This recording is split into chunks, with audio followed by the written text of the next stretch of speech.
उखाड़ के लेके आए, उसको काट के और आरे के ऊपर ले जाके उसके फट्टे कटा के, जिस तरह से कारीगर ने अपने वसूले से बड़ा सुंदर रंगा-रुंगा मार के उसको सजाया है।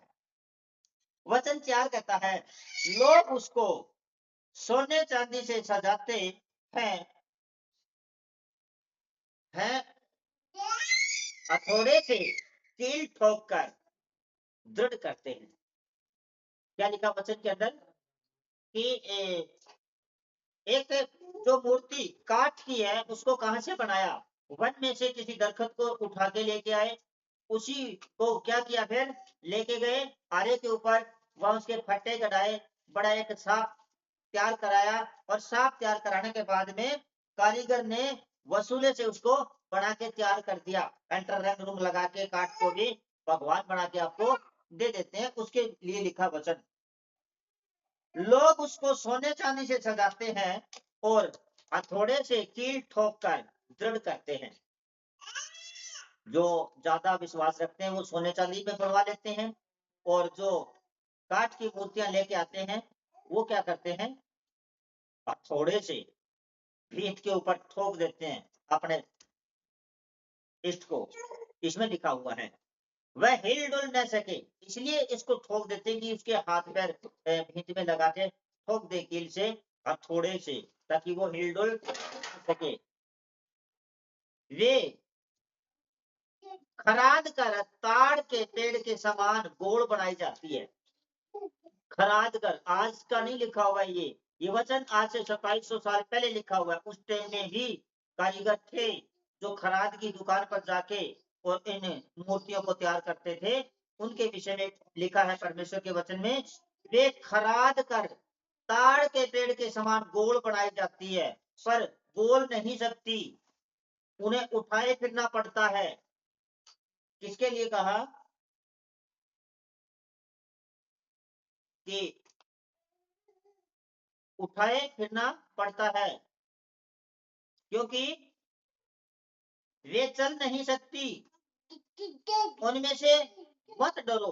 परमेश्वर का वचन कहता है, ऐसी मूर्तियों से आप मत डरो जो चल नहीं सकती, क्योंकि उन्हें उठाए फिरना पड़ता है।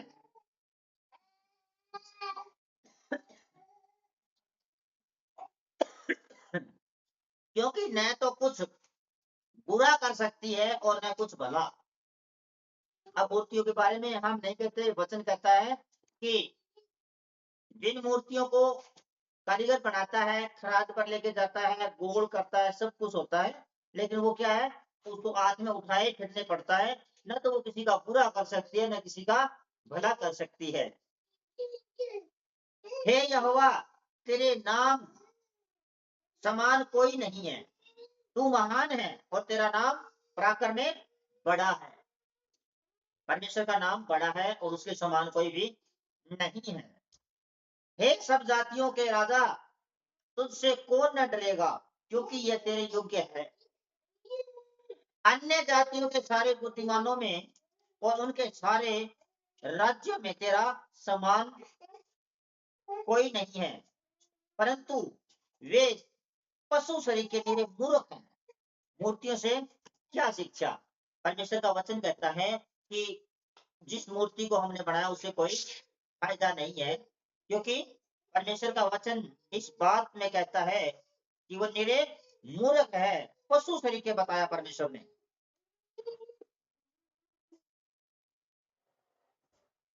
मूर्तियों से क्या शिक्षा? वे तो काठ ही की है, परंतु बनाई हुई चांदी तरशीश से लगाई जाती है। उफाज से सोना, वे कारीगर और सुनार के हाथों की कारीगरी है। जिस मूर्ति को सुनार बना के तैयार कर देता है, वो किसकी कारीगरी है? एक सुनार की कारीगरी है। उसके पहरावे नीले और बैंगनी रंग के वस्त्र हैं। उनमें जो कुछ है वह निपुण कारीगरों की कारीगरी ही है। कुछ फायदा नहीं जिन मूर्तियों को कारीगर बनाता है, जिन मूर्तियों को सुनार बनाता है या काठ का जो कारीगर है वो बनाता है, उनसे कोई फायदा नहीं है।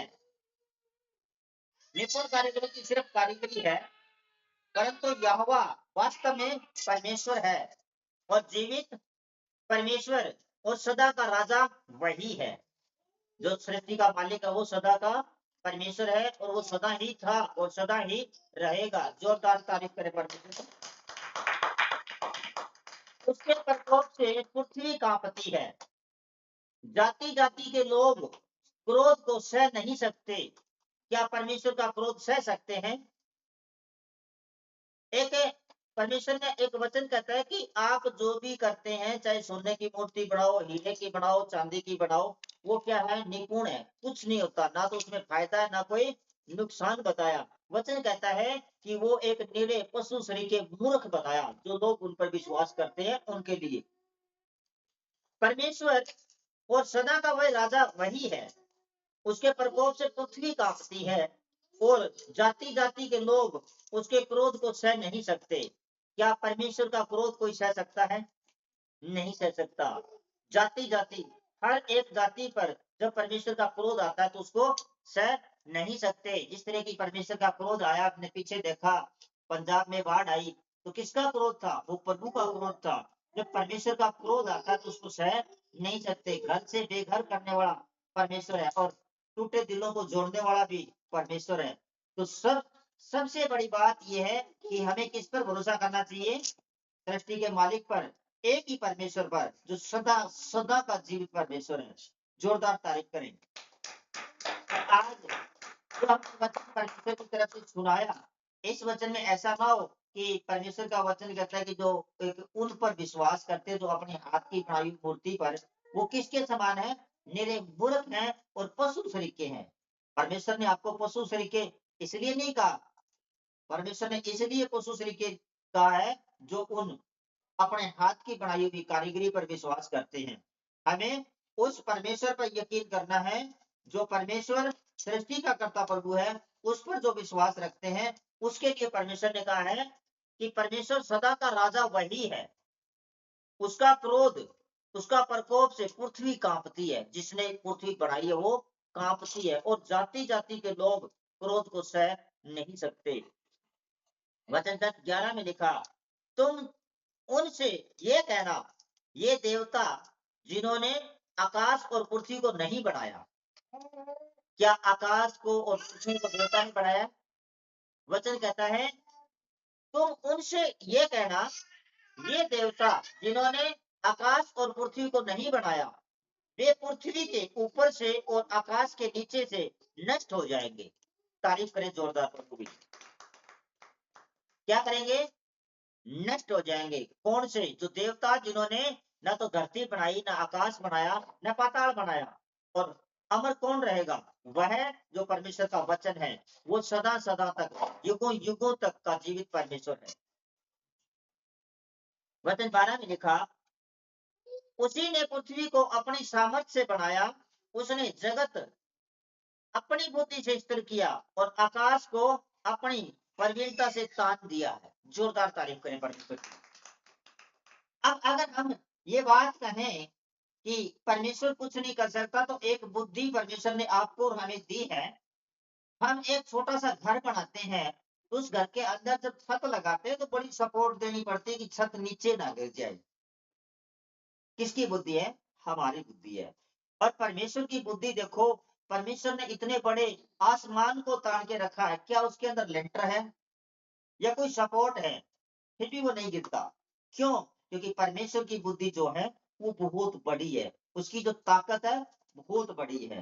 हम प्रभु के समान कभी भी नहीं हो सकते, उसके बराबर नहीं हो सकते। इसीलिए परमेश्वर ने कहा तू तेरी बुद्धि पर घमंड ना कर, सिर्फ इस बात पर घमंड कर कि तू मेरे को जानता है और मेरे को समझता है। पवित्र आत्मा के द्वारा जब हम बातों को समझने लगते हैं तो हमारा जीवन भी चेंज होने लगता है, हमारा विश्वास बढ़ने लगता है। फिर हमें उन चीजों पर विश्वास करने की जरूरत नहीं होती जो हम व्यर्थ टाइम खराब कर रहे हैं, जो समय निकलता जा रहा है। अगर हम इस बात को समझते कि परमेश्वर तेरी बुद्धि से हमें कुछ दे, तो परमेश्वर कहता मांगो तो दिया जाएगा। लेकिन मांगते क्या है? सिर्फ धन दौलत, जमीन जायदाद, अच्छी सुंदर बीवी, कोठी, बंगला, गाड़ी, ये मांगते हैं। इसमें परमेश्वर कहता है कि तेरी बुद्धि खत्म है, तुम मत मांग ये चीज। क्योंकि मेरे एक वचन से क्या करता है परमेश्वर? धरती कांपती है, सृष्टि डोलती है, उसके क्रोध को सह नहीं सकती। तो हमें क्या करना चाहिए? परमेश्वर से डर के मांगना चाहिए कि प्रभु तेरी पवित्र आत्मा में से थोड़ी सी आत्मा मेरे अंदर डाल, ताकि मैं भी तेरे बड़े काम कर सकूं। जोरदार तारीफ करें परमेश्वर की। फिर परमेश्वर का वचन कहता है 13, जब वह बोलता है तब आकाश में जल का बड़ा शब्द होता है और हम क्या कहते हैं? बादल गरजते हैं, है ना? आज इस बात को समझना, इस वचन में लिखा जब वह बोलता है तब आकाश में जल का एक बड़ा शब्द होता है और पृथ्वी की छोर से वह पूरे को उठाता है। पृथ्वी की छोर से, यानी कि पृथ्वी की छोर मतलब लास्ट एंड, जहां तक पृथ्वी खत्म होती है वहां से क्या करता है? अ, कोहरे को उठाता है। कोहरा वहां से, जिस तरह कोहरा तो सारे समझते हैं, कहां से उठाता परमेश्वर? धरती जहां तक परमेश्वर ने बनाई है वहां तक कोहरा उठाता है। वह वर्षा के लिए बिजली चमकाता है और अपने भंडार में से पवन चलाता है। क्या हवा आपके हाथ में है? जिस बिजली को परमेश्वर ने बनाया है, क्या उसका फ्यूज कभी खत्म होता है? जिस बिजली को परमेश्वर ने बनाया है, क्या उसका बटन आपके हाथ में है? आप नकली, परमेश्वर ने बताया असली और नकली। जिस तरह लोगों का फेथ एक इस ईंट पर है, एक पत्थर पर है, कहते ये मेरा भगवान है। उसी तरह एक नकली बिजली हमारे घर में रहती है, आप ऑफ करते हो, ऑन करते हो तो बटन चलते जलते हैं। लेकिन एक ओरिजिनल परमेश्वर ने दिखाया कि एक देखो आसमान में बिजली है, उसका बटन आपके पास नहीं है। वो प्रभु की कुदरत है। एक आपको मैं और डेमो करके बताता हूँ, आपको समझ में आएगा। आपके घर में एसी है, पंखे हैं, कूलर है, सब कुछ है। उसका कंट्रोल भी आप ही के हाथ में है। आप जब चाहें ठंडी हवा ले सकते हैं, जब चाहें गर्म ले सकते हैं, आपके हाथ में है। लेकिन एक हवा गर्मियों में लू चलती है, उसे आप ठंडी नहीं कर सकते क्योंकि वो आपके हाथ में नहीं है, वो परमेश्वर के हाथ में है। जब सर्दी के अंदर ठंडी हवा चलती है तो उसको आप गर्म नहीं कर सकते क्योंकि उसका कंट्रोल परमेश्वर के हाथ में है। जब आप अपने जीवन की डोर प्रभु के हाथ में सौंप देंगे, फिर देखो परमेश्वर आपको क्या देने वाला है। जोरदार तारीफ करें। हम किस पर घमंड करते हैं? अपने बुद्धि पर कि अच्छा मैं पैसे वाला हूँ, मेरे पास रिमोट सिस्टम गाड़ी है, मेरे साथ सारा चीज ओके है। कुछ नहीं है आपके पास। जब आप हाथ जाओगे तो परमेश्वर आपकी जीत कराएगा। आपको करना क्या? जिस तरह मैंने आपको एक डेमो समझाया, पंखा आपकी मर्जी से चलता है, इसे बंद कर सकते हैं क्योंकि कंट्रोल आपके पास में है। जो हवा बाहर चलती है उसको बंद करके दिखा, नहीं कर सकते। इसी तरह मैं किसी के दिल पे ठेस ना पहुंचे इसलिए एक छोटी सी मिसाल देता हूँ। जो लोग अपनी आस्था बना के रखते हैं, हमारा पितर है, ये है, वो है, जो भी करते हैं, वो क्या है? कंट्रोल है। अगर वो इलाज कर भी देंगे तो कुछ दिन के लिए होगा, वो कंट्रोल खत्म हो जाएगा। जितने भी प्रभु के नबी हैं, जिस तरह बाहर हवा चल रही है उसको कोई नहीं रोक सकता। आप जो असली पास्टर होगा उसकी ताकत को कभी नहीं छीन सकते। क्यों? क्योंकि उसको तो ताकत हमेशा मिलती रहती है परमेश्वर की तरफ से। उसका कोई वो मंत्र थोड़ी जो आप ज्यादा पढ़ लोगे तो वो हार जाएगा। उसका कोई सामना नहीं कर सकता। पर मेरे प्रभु यीशु के एक ताकत जिसने मुर्दों में से जिंदा होकर साबित किया कि मैं मौत को भी हरा सकता हूँ। जोरदार तारीफ करें प्रभु। तो आपका faith, आपका विश्वास किस पर होना चाहिए? परमेश्वर पर। अगर आपका विश्वास प्रभु पर है तो कोई आपका कुछ नहीं बिगाड़ सकता।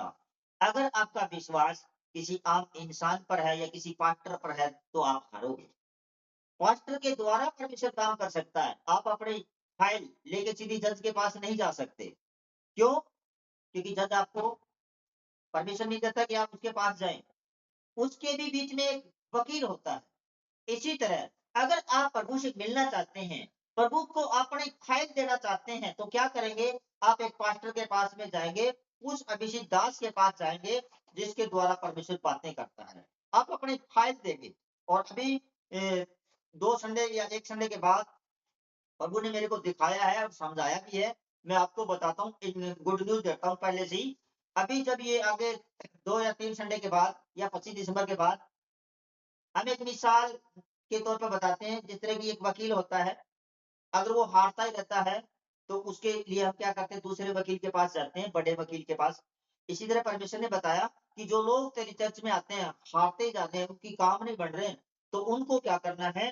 अपने घर से अपनी समस्या को लिख के लेके आना है। लेकिन वो मिसाल आपको एक पेश करेंगे, आपको बताएँगे, वो उसका टाइम आएगा, उससे पहले आपको बता देंगे 1 संडे की आगे से आपको अपने घर से अपनी समस्या को लिख के लेके आना, लिफाफे में डाल के लेके आना है। उसके ऊपर फिर मैं इस नए साल में आपके लिए रोज रात को प्रेयर करूंगा आपकी समस्या के ऊपर, और आपकी समस्या परमेश्वर खत्म कर देगा। तारीफ कर पड़। तो आज हम एक छोटा सा वचन और देखते हैं।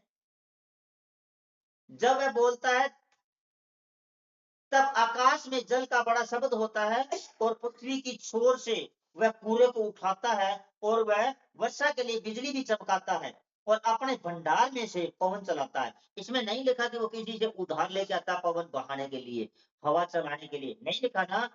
इसका मतलब परमेश्वर के पास में भंडार भरे हुए हैं। जोरदार तारीफ करें। मैं एक मेरी छोटी गवाही बताऊं तो आप कहोगे कि आपको जचेगा नहीं, आपको विश्वास नहीं होगा। मेरे अकाउंट में से पैसे कट गए थे। कटने के बाद मेरे पास में इतने पैसे बचे कि मेरी गाड़ी की किस्त आ रही थी। मैंने रात को रो रो के गिड़गिड़ा के प्रार्थना की, पता है सुबह 15,000 रुपए अकाउंट में ऑटोमेटिक आ गई। तारीफ कर। और प्रूफ के साथ है, दोनों वीडियो है मेरे पास, पहले कटे थे वो भी और दोबारा आए वो भी। तो क्या करते हैं हम, जब आपको समस्या आए तो आप परिवार के पास जाते हैं, रिश्तेदार के पास फोन करते हैं, मेरी गाड़ी की किस्त आ गई, मेरे को पैसे की। मत रो किसी के सामने, क्योंकि वो आपसे खुश नहीं, जल्द करते हैं। आप रो सिर्फ उसके सामने। परमेश्वर ने कहा कि मैं सदा का राजाओं का भी राजा हूं और मेरे एक वचन से पृथ्वी कांपती है। परमेश्वर ने लिखा कांपती है। उसके सामने रो जो आपको दे सकता है, और वो देने वाला परमेश्वर यहोवा है। वो सामर्थी परमेश्वर है। जोरदार तारीफ करें उसके लिए। मेरी हजारों नहीं, हजारों गवाहियां होती है। अगर मैं सारी गवाहियां दूं तो लोग कहेंगे कि ये अपनी गवाही खुद से देता है कि ताकि लोग विश्वास करें। नो, शौक नहीं है हमें गवाही देने का, लेकिन सच्चाई छुपाने से नहीं छुपती।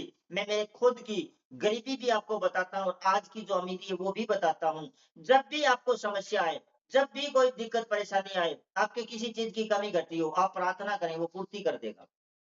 और तो और, जब हमारे घर में किसी सामान की कमी आती है ना, पहली बात तो आती नहीं है प्रभु के आने के बाद। अगर आती है तो इतनी देर के लिए आती है, सिर्फ इतनी देर के लिए।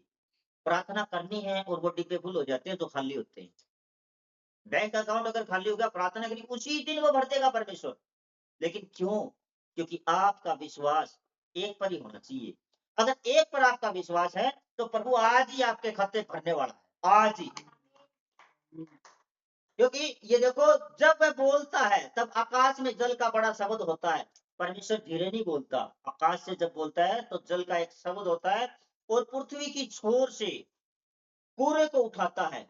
ऐसा नहीं है कि वो एक धरती से थोड़ा सा पानी दे दिया कर देगा, पूरे को उठाता है, पूरी धरती की छोर तक, जहां तक धरती बनी है वहां तक पूरे को उठाता है। और वह वर्षा के लिए बिजली भी चमकाता है और अपने भंडार में से पवन चलाता ही चलाता है, जो हमें सांस लेने में परमेश्वर सहायता और मदद करता है।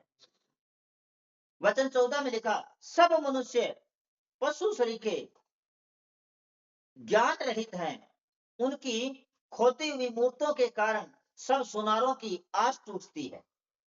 अब ये हमने नहीं लिखा, आज से 2700 साल पहले, यानी कि 2000 साल पहले बाइबल छपी और 700 साल सभी को होगी, तो 2700 साल पहले, यानी कि 2700 पीढ़ियां गुजर गई। उस टाइम में जब परमेश्वर कहते हैं कि मैं आपके सामने बातें करता हूं, उस टाइम की बातें इसमें लिखी हुई है। क्या लिखा है इसमें?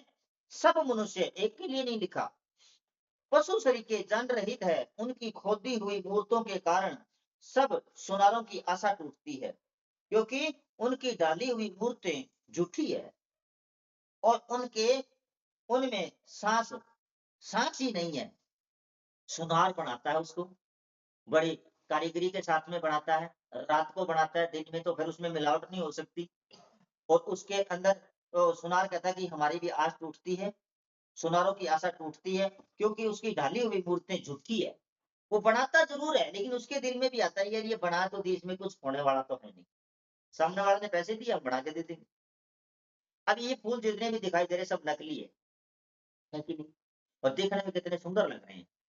इसी तरह जिसके ऊपर आप आस्था रखते हैं वो नकली जो है वो नकली रहेगा, जो असली है वो असली है। क्योंकि अगर असली फूल होता है ना, उसके ऊपर मक्खियां आती है ना, और नकली के ऊपर से कितना सुंदर फूल बनाओ, मक्खियां नहीं आएंगी, क्योंकि उसके अंदर कुछ भी खाने योग्य या उसमें खुशबू योग्य कोई चीज नहीं है। इसीलिए परमेश्वर कहता है कि आप असली को अगर याद करोगे तो पवित्र आत्मा आपके ऊपर काम करेगा। तारीफ करें परमेश्वर की। अब देखो यहाँ लिखा है कि सब मनुष्य पशु शरीर के दंड रहित है, अपने खोदी हुई मूर्तों का के कारण सब सुनारों की आशा टूटती है, क्योंकि उसकी डाली हुई मूर्ति झुकती है और उनमें सांस ही नहीं है। क्या उनके अंदर सांस है? फिर वचन 15 कहता है, वे व्यर्थ ठड्डे ही के योग्य है, मजाक के योग्य है। जब उनके दंड का समय आएगा तब वे नाश हो जाएंगी। दंड का समय जब आएगा, अंत समय जब आएगा, वो सारी की सारी नाश हो जाएंगी और फिर उनको मानने वाले भी उसी तरह हो जाएंगे, जो ना तो कहते हैं ना कि क्या यार तू बुद्ध की तरह खड़ा हुआ कुछ नहीं बोलता, इसी तरह जो मूर्तियों के सामने कुछ आशा रखते हैं वो उसी तरह बुद्ध हो जाएंगे और अंत के समय में वो भी नाश हो जाएंगे। वो स्वर्ग नहीं जाएंगे जो प्रभु पर विश्वास नहीं रखते। जिस तरह की परमेश्वर का वचन कहता है कि मूर्तियों के क्या होता है, आंख होती है, क्या वो देख सकती है? नहीं देख सकती। उनके नाक होते हैं, क्या वो सांस ले सकती है? उनके मुंह होता है, क्या वो बोल सकती है? उनके हाथ तो रहते हैं लेकिन हिल-डुल नहीं सकती वो। उनके पैर तो होते हैं, क्या वो चल सकती है? आपके घर में अगर समस्या है, आप उसको पुकारो, क्या आपके पास वो आ सकती है? कभी नहीं आएगी। क्यों? क्योंकि उसके अंदर साँस नहीं है। और परमेश्वर ने कहा, मैंने आपको अपनी शकल में बनाया है। सोचो, आप क्यों डरते हो उन लोगों से? ये काली का है, ये लो फलानी का है, ढिकड़ी का। नहीं डरना। जब आपको परमेश्वर का वचन कहता है कि मैंने आपको अपनी शकल में बनाया है। मेरा मंदिर आपका शरीर है। परमेश्वर का मंदिर कौन-सा है? आपका शरीर है। जब आप खुद के अंदर राजा हैं, तो फिर आप भिखारी क्यों हो? जब राजा आपके घर में है तो आपके लिए तो खुद मांग के लेके आएंगे। लेकिन होता क्या है, जब तक परमेश्वर कहता है कि विश्वास न कर लें, परमेश्वर का वचन कहता है जब तक चिन्ह और चमत्कार जिसके जीवन में ना हो वो विश्वास नहीं करेगा। हमें परमेश्वर पे विश्वास करना है, जिस तरह मैंने आपको बताया कि मूर्तियों के सब कुछ होता है, चेहरा सजाया होता है, उनको हाथ में लिए डोलना पड़ता है। मैं आपको लाइव बताता हूँ, मैं ना किसी से डरता हूँ, एक ही बंदा है, वो हमारा परमेश्वर है, उससे डरता हूँ, क्योंकि वो पलटा लेने वाला परमेश्वर है, उससे डरना चाहिए, है ना? जोरदार तारीफ करें परमेश्वर की। आपको मैं एक डेमो बताता हूँ, अगर आपके घर में किसी चीज की कमी घटी है, सपोज करो आपकी बहू या बेटी पर कोई इज्जत का एक दाव कोई जबरदस्ती कर रहा है और आप अपनी मूर्ति को सामने रख देना, वो छुड़ाने के लिए नहीं आए। आप किसी भी समस्या में हैं, प्रभु को याद करना, उसने वादा किया है, मत डर, मैं तेरे संग हूँ। जब आप कहेंगे कि प्रभु तेरे वचन में लिखा है, मैं तेरे संग हूँ, तो तू आज कहाँ है? उसी घड़ी वो परमेश्वर आपको आएगा छुड़ाने के लिए, क्योंकि वो आपके अंदर वास करता है। एक तरह से। तो आप सबको आज परमेश्वर की इच्छा के अनुसार हमने वचन सुनाए, शायद किसी को ठेस लगी हो, तो क्षमा करें। मेरा काम था वचन को बताना, आपको उस पर चलना या ना चलना वो आपका काम है। परमेश्वर ने जिस तरह आपको गाड़ी भी दी, आपको साइकिल भी दी और परमेश्वर ने आपको हेलीकॉप्टर भी दिया। आपकी ज़रूरत परमेश्वर ने सारी पूरी कर दी, आपकी इच्छा उसने पूरी कर दी। अब आपको समझना है कि हम साइकिल पर चलेंगे या गाड़ी में चलेंगे या हेलीकॉप्टर में चलेंगे। परमेश्वर ने सारे रास्ते ओपन कर दिए, जहाँ-जहाँ जाना चाहता है तू जा सकता है, क्योंकि मैंने तेरे लिए सारे मार्ग खोल दिए हैं। उसने नरक का भी फाटक आपके लिए खोल दिया है और उसने स्वर्ग का भी फाटक खोला हुआ है कि बेटे अगर तू यहाँ जाना चाहता है तो जा सकता है। अगर तू यहाँ आएगा तो मैं तेरे लिए तैयार हूँ। फैसला आपके हाथ में है, क्योंकि परमेश्वर का वचन कहता है, हारे थके बोझ से दबे हुए लोगों मेरे पास आओ, मैं तुम्हें विश्राम दूँगा। वो आवाज़ लगाता आपको, रोज़ बोलता कि मेरे पास आओ, मैं तुम्हें विश्राम दूँगा। अगर आप नहीं जाना चाहते तो ज़बरदस्ती नहीं करता परमेश्वर आपसे। आप अगर शराब पीने के लिए जाते हैं तो एक बार परमेश्वर का आत्मा आपसे बात करता है कि यार ये गलत है। परमेश्वर कहता है ये गलत है। शैतान कहता है यार कुछ नहीं, इससे अच्छी कौन-सी चीज़ है। फिर हम अगर परमेश्वर पे विश्वास करते हैं तो ठेके जाने की बजाय भवन में आके प्रार्थना करेंगे। अगर शैतान की सुनेंगे तो वो आपको कहाँ लेके जाएगा? वो अपने अड्डों पर लेके जाएगा। परमेश्वर कहता है ठीक है फिर तू यहाँ चला जा, ज़बरदस्ती नहीं है। परमेश्वर किसी के साथ ज़बरदस्ती नहीं करता। परमेश्वर ने कहा मैंने सब कुछ आपको सौंप दिया है, जो तेरी इच्छा है वो करो। अगर आप और हम प्रभु से कहते हैं कि प्रभु मेरे जीवन में तेरी इच्छा पूरी हो। मेरे चाहे कितना बड़ा नुकसान हो, मैं कहता हूँ परमेश्वर तूने मेरा फायदा कर दिया। नुकसान की गंदी आत्मा 3 साल पहले हमारे घर को छोड़ के चली गई। तारीफ करें परमेश्वर। हमारे नुकसान नहीं हो सकता। इसी तरह कल फिर लाइव आएँगे और आपको ओरिजिनल बातें जो परमेश्वर मेरे को देगा, मैं आपको समझाऊँगा और बताऊँगा। और अभी हमें भवन के अंदर 25 दिसंबर की तैयारी चल रही है। आज परमेश्वर ने ये इतना समय दिया, अब हम पेंट करेंगे, रंग करेंगे परमेश्वर के भवन में। सबको जय मसीह की। तारीफ करें जोरदार प्रभु की।